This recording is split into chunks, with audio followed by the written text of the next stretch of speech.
perhatikan ada dua peristiwa yang menarik di Alkitab. Yang pertama Menara Babel dalam Kejadian 11. Tetapi lihat peristiwa Kisah Para Rasul 2. Roh Kudus dicurahkan dan perhatikan tandanya. Ayat 3. Dia berupa lidah-lidah. Jemaat yang dikasihi Tuhan, pembacaan hari ini dari kitab Yakobus pasal 3 ayat 1 sampai 12. Judulnya dosa karena lidah.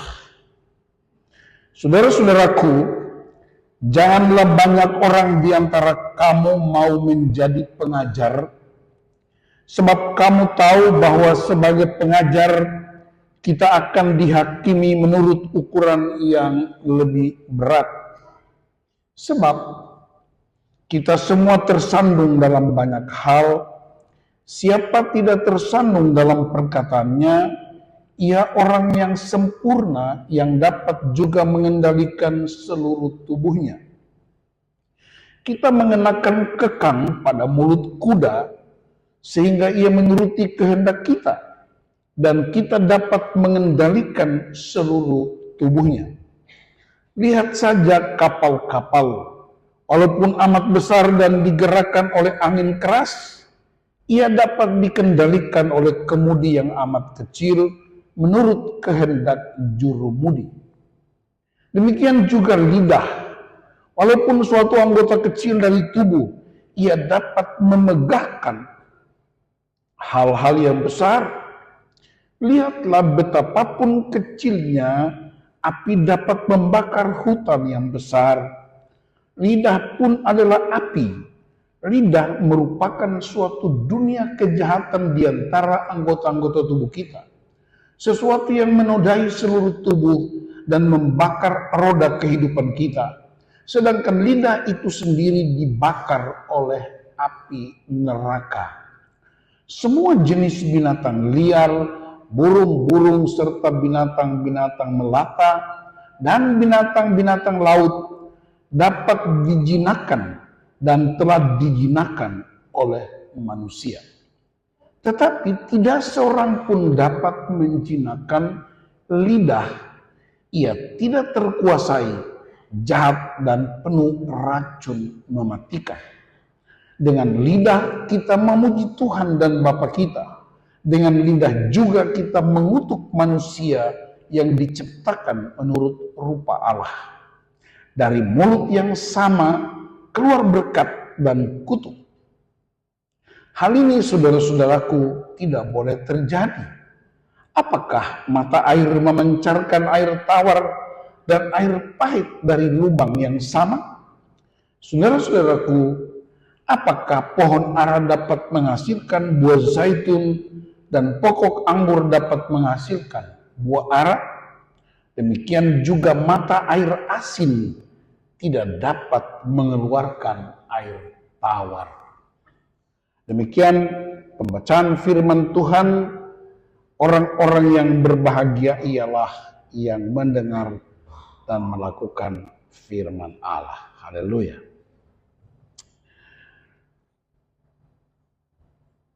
Shalom semuanya. Nare kabar pahari samandiai. En kabar bahalap.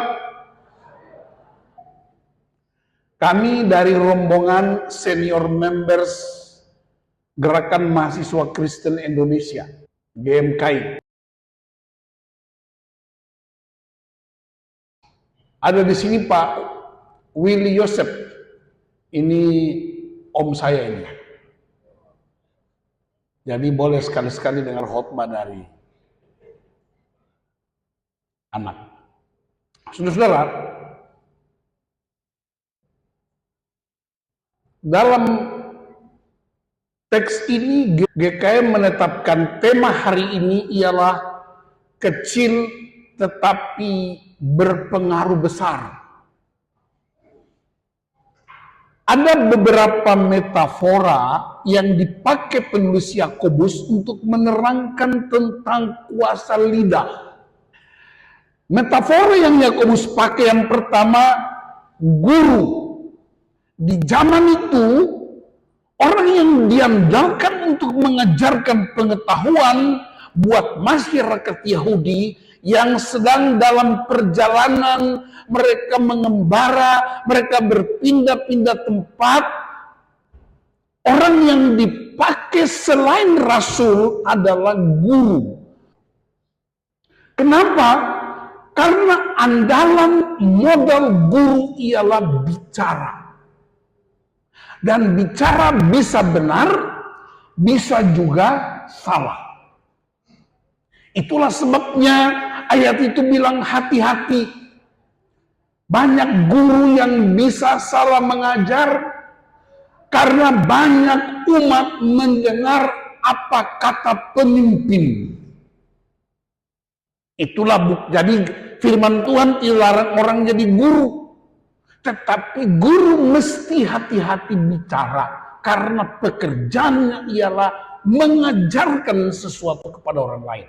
Sekarang bukan hanya guru di sekolah, ibu juga jadi guru, bapak jadi guru, pendeta jadi guru, semuanya jadi guru. Dan dengar saya beritahu, anak-anak tidak suka mendengar kita, tapi mereka suka meniru kita. Mereka suka melawan perkataan orang tuanya, tapi mereka rajin meniru kelakuan orang tua. Jadi kalau ayat itu diterapkan sekarang, kayaknya mesti mengalami perubahan. Dulu ada istilah mulutmu harimaumu, sekarang berubah jarimu. Karena jari yang klik gadget, handphone, dan seterusnya. Yang kedua, dia pakai kata kekang pada mulut kuda. Kuda itu binatang lincah, kuat, dan dia terobos. Di China, kuda diukur dengan usia 25-40 tahun. Jadi legenda Cina kuno, orang yang usia 25-40, kalau hidup di luar Tuhan, kelakuannya seperti kuda. Serobot sana sini, nafsu tinggi, sembarangan hidupnya. Kalau di luar Tuhan. Nah, kuda yang begitu kuat, itu bisa dikendalikan hanya dengan taruh kekang di mulutnya. Yang ketiga, kemudi pada kapal-kapal besar. Di Palangkaraya ini Kalimantan Tengah nggak ada kapal besar karena kita di tengah-tengah hutan, tapi ada kapal-kapal kecil. Kapal yang begitu besar hanya dikendalikan oleh kemudi yang begitu kecil. Yang keempat ini terjadi di Kalimantan Tengah. Api kecil membakar hutan. Kalau soal ini orang Kalimantan tahu, sering mengalami kebakaran karena puntung rokok. Makanya yang merokok bertobatlah sebelum Yesus datang. Ada majelis di satu gereja tanya saya, Pak Pendeta, bisa nggak merokok di sorga? Saya bilang bisa, tapi ambil api di neraka. Dan yang kelima, binatang-binatang liar. Jadi kekang pada mulut kuda, kemudi pada kapal-kapal besar, api kecil yang membakar hutan, binatang-binatang liar dapat dikendalikan oleh manusia karena dia berada di luar tubuh kita. Kita punya kemampuan untuk mengendalikan. Metafora yang berikutnya sumber yang menggerakkan lidah. Dia bilang begini, mata air tidak mungkin memancarkan air tawar dan air pahit. Pohon ara tidak mungkin menghasilkan buah zaitun. Pohon anggur tidak mungkin menghasilkan buah ara. Dan mata air asin tidak mengeluarkan air tawar. Semua gambaran itu dipakai penulis Yakobus untuk menerangkan tentang betapa dahsyatnya kuasa lidah.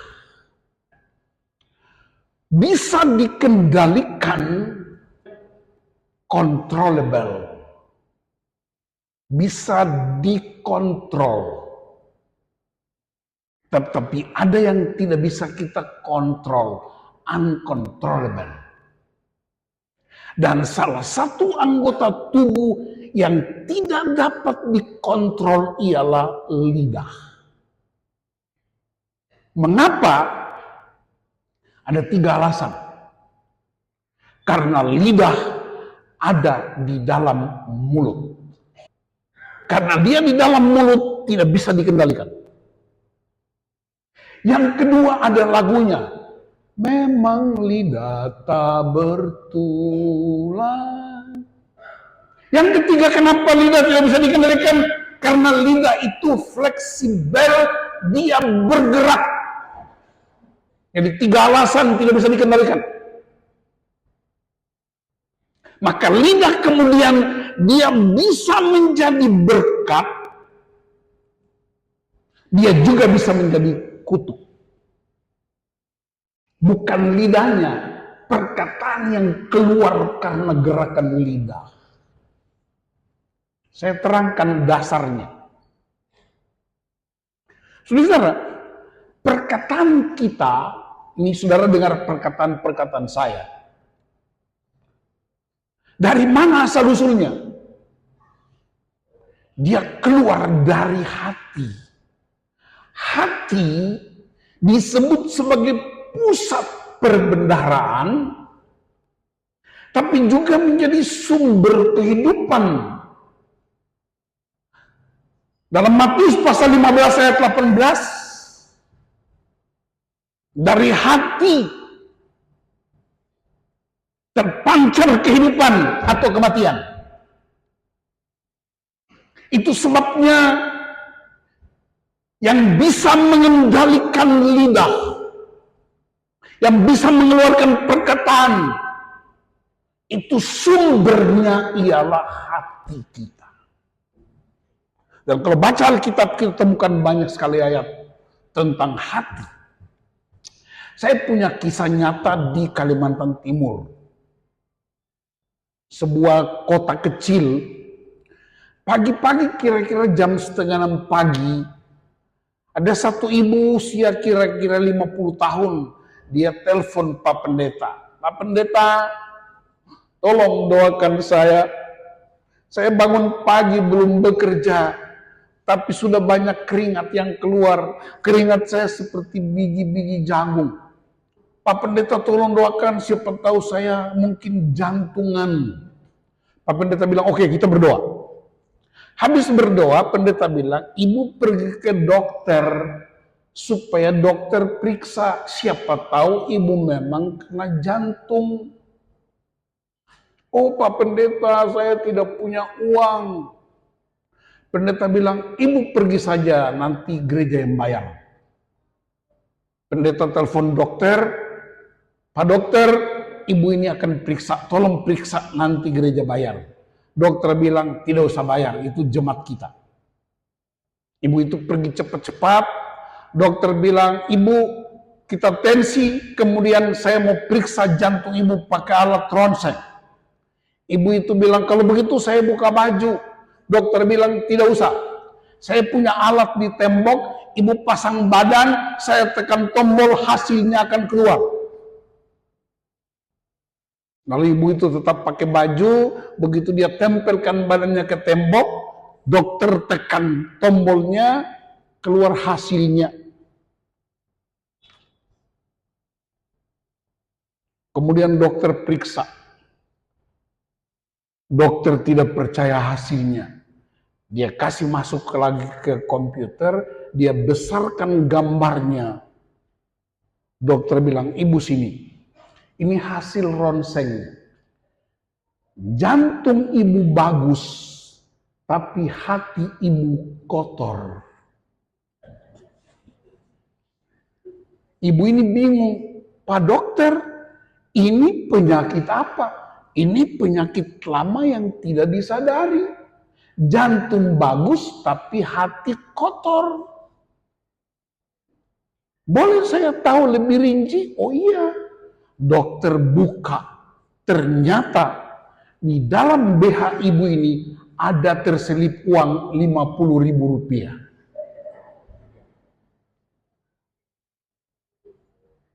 Jadi dia simpan uang 50.000 di BH-nya, dia bilang pendeta, dokter tidak punya uang. Padahal uang di dalam BH terekam alat ronsen. Jadi ibu punya jantung bagus tapi hati kotor. Coba tanya sama orang sebelah, bagaimana hatimu? Hati kotor akan mengeluarkan perkataan yang kotor. Hati yang penuh firman akan keluar kata-kata yang memberkati.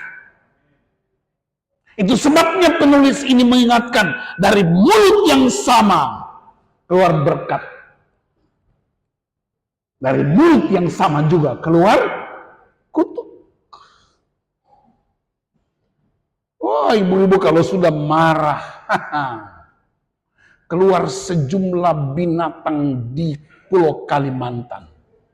Dia bilang suaminya monyet, anaknya anjing, istrinya babi. Jadi babi kawin sama monyet, anaknya anjing. Itu tiap hari kita dengar. Dan itu diucapkan oleh mereka yang suka kumpul di gereja. Tetapi di Efata orang baik-baik semua. Coba lihat wajah kiri kanan. Di Efrata tidak ada. Maksudnya tidak ada yang mengaku. Jadi lidah bisa dikendalikan? Bisa. Bagaimana caranya? Hatimu isinya apa? Kita bisa. Orang bilang begini, dalamnya laut bisa diukur. Dalamnya hati tidak bisa diukur. Dalamnya hati bisa diukur. Bagaimana cara mengukurnya? Perkataan yang keluar dari mulut itu diukur. Karena banyak wanita yang hancur hidupnya bukan karena suaminya tidak punya gaji, bukan karena dia kurang cantik, tapi perkataan-perkataan yang menimpa hidupnya. Banyak pria yang hancur hidupnya bukan oleh karena dia tidak pandai, bukan karena dia kurang terampil, tapi perkataan-perkataan yang menghancurkan hidup mereka.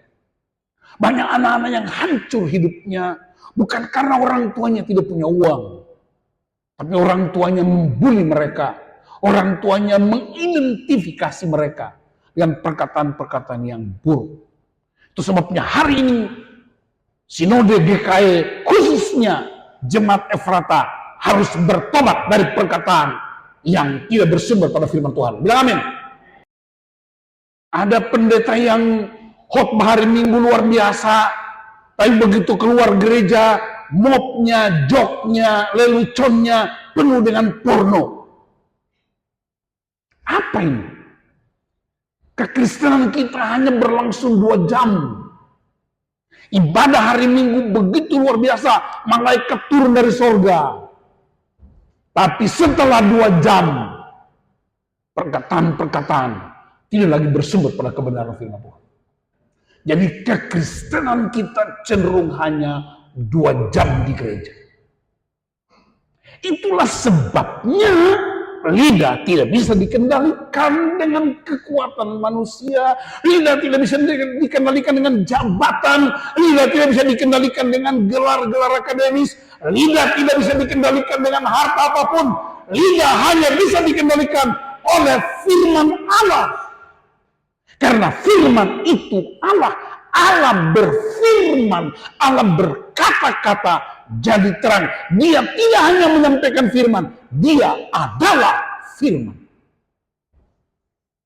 Itu sebabnya mereka yang percaya kepada Kristus, saudara-saudara dan saya, para pelayan Tuhan, suami, istri, orang tua, anak-anak yang ditebus di atas kayu salib itu, mesti tiap hari menjadikan firman sebagai makananku adalah merenungkan firman Allah siang dan malam. Dalam Mazmur 1 dia berkata, kamu akan seperti pohon yang ditanam di tepi aliran air yang menghasilkan buahnya pada musimnya. Dia tidak pernah layu daunnya. Apa saja yang kamu perbuat, termasuk perkataanmu, berhasil. Perhatikan ada dua peristiwa yang menarik di Alkitab. Yang pertama Menara Babel dalam Kejadian 11.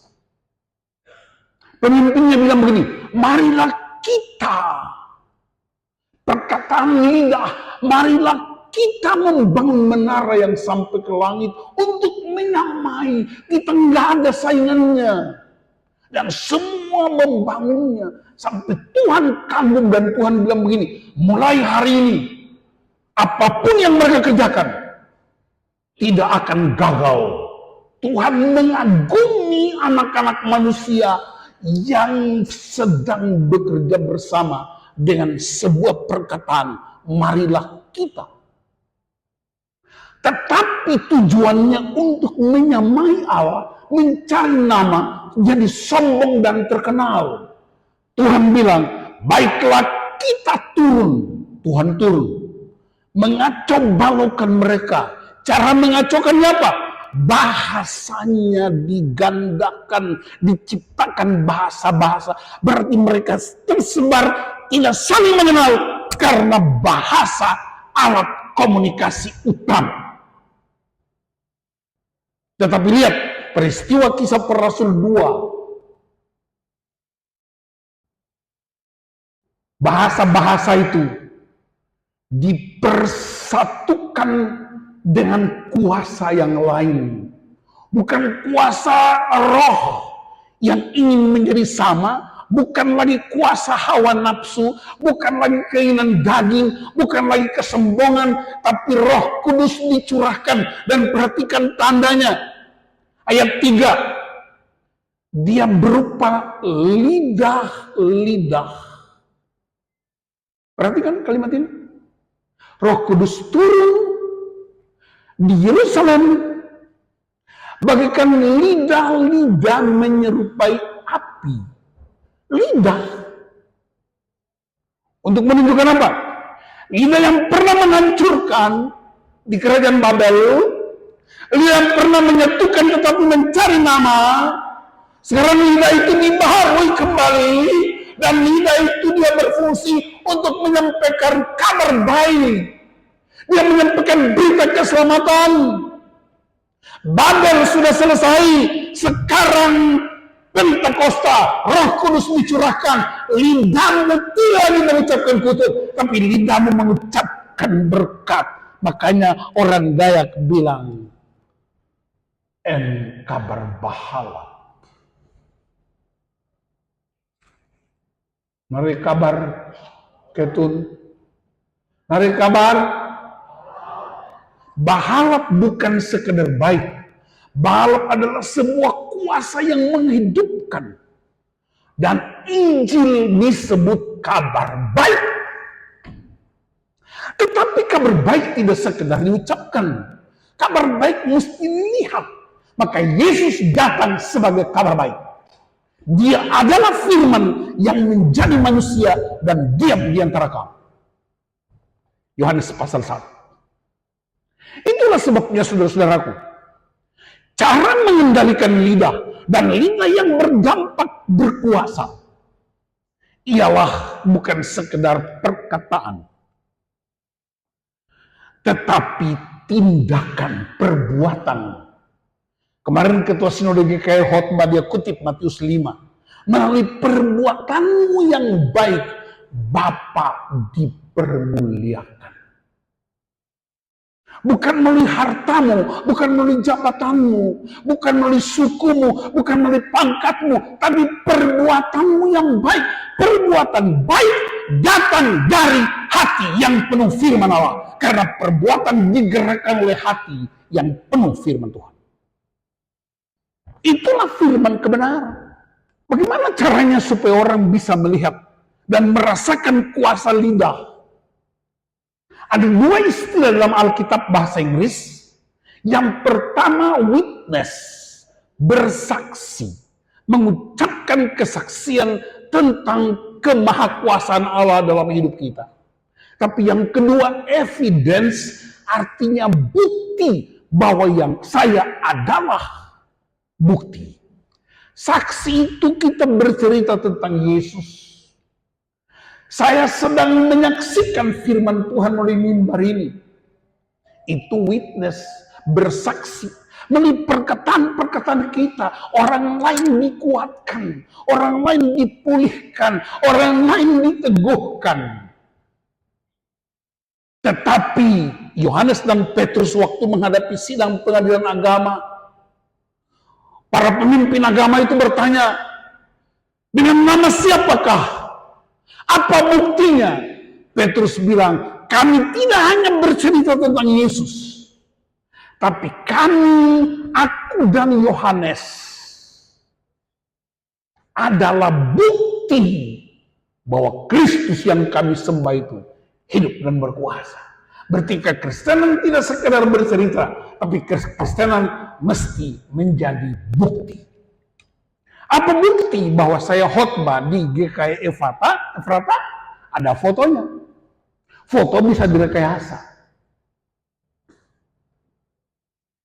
Bahasa hukumnya tidak usah hafal, tapi saya suka istilah itu. In criminalibus probationes, beden esse luce clariores. Artinya, bukti harus lebih terang dari cahaya matahari. Maka hidup kita sehari-hari adalah bukti di tengah masyarakat bahwa Kristus yang kita sembah itu hidup. Dengan apa? Firman-Nya. Maka perkataanmu adalah kuasa yang menghidupkan orang lain. Perkataanmu juga kuasa yang mematikan orang lain. Luka-luka fisik bisa disembuhkan para dokter. Tapi luka batin, luka hati, luka semuanya karena perkataan. Itu sebabnya perkataan berkuasa seperti api yang membakar hutan. Seperti kemudi yang menggerakkan kapal. Seperti kekang pada mulut kuda. Maka hari ini kita semua diingatkan, termasuk saya sebagai pengkhotbah. Bukan hanya jagal lidahmu. Karena orang udah banyak nggak pakai lidah. Udah pakai jari. Saya mau beritahu dalam teori power karakter. Seluruh jari kita itu terhubung dengan otak kita. Apapun yang Anda tulis di situ, ada gerakan yang memulainya. Dan dia bersumber dari hati. Itu sebabnya Paulus mengingatkan orang di Roma dan mengingatkan jemaat Efrata di Palangkaraya, karena itu aku menasihatkan kamu, persembahkan tubuh sebagai persembahan yang hidup, yang kudus, yang berkenan kepada Allah. Itu ibadah yang reasonable, yang masuk akal.